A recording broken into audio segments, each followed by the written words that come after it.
In the 1950s, many Catholics were encouraged to reach out to the poor and needy. This saw the formation of the Catholic Welfare Services, St. Vincent de Paul Society, Young Christian Students Movement, and other Catholic action groups. In the 1950s and 60s, there were many poor in Singapore living in the kampongs and slums. The Vincentians took up the call and they walked the track roads to the kampongs to make home visits to serve the poor.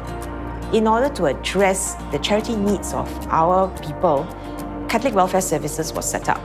You have people like Dr. Ee Peng Liang, who was very instrumental in the early days of Catholic Welfare Services to canvass for funds. And they started by just giving rations and money at the church premises. In old days, many families wanted their children to go out to work, to help them do fishing, to help them do the vegetation plantation. I think the church knows that education is a very important way out of the poverty trap. So those days was, please let your children go to school.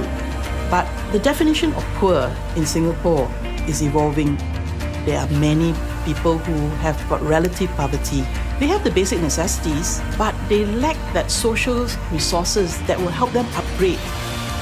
Even though today we may not have so many orphans, but we have children from disadvantaged families, sometimes one parent in prison.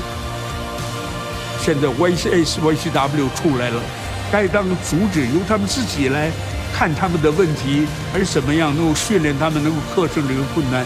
以后呢，他们想法自己来决定有一个活动、一个动作，所以叫做 See, Judge, Action.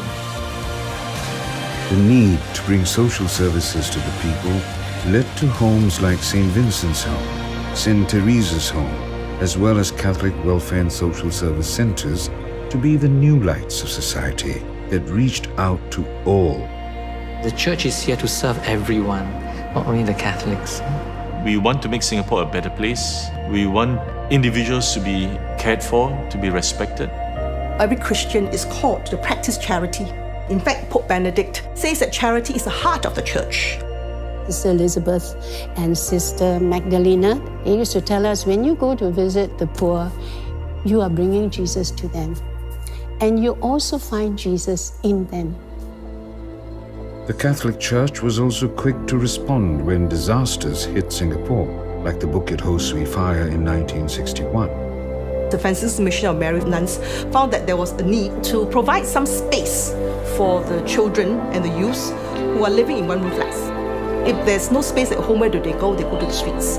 That area has been notorious for gangsterism, and so they rented a two-room flat. And when they started this program, it was called Nazareth Center.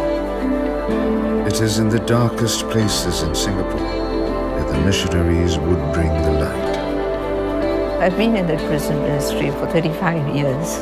God called me to walk with death row inmates. And you know what's the most beautiful thing? When I kneel there and they go up to the trap door and I'm singing their favorite song and I hear the trap door, I know that God in His mercy has taken them up to Himself. I'm always with them right to the very end. And I tell them, when they uncuff you after they bring you down, I will close your eyes in death and I will put the rosary in your hands. I think that's what we have to do. We just have to be lights in our own small way.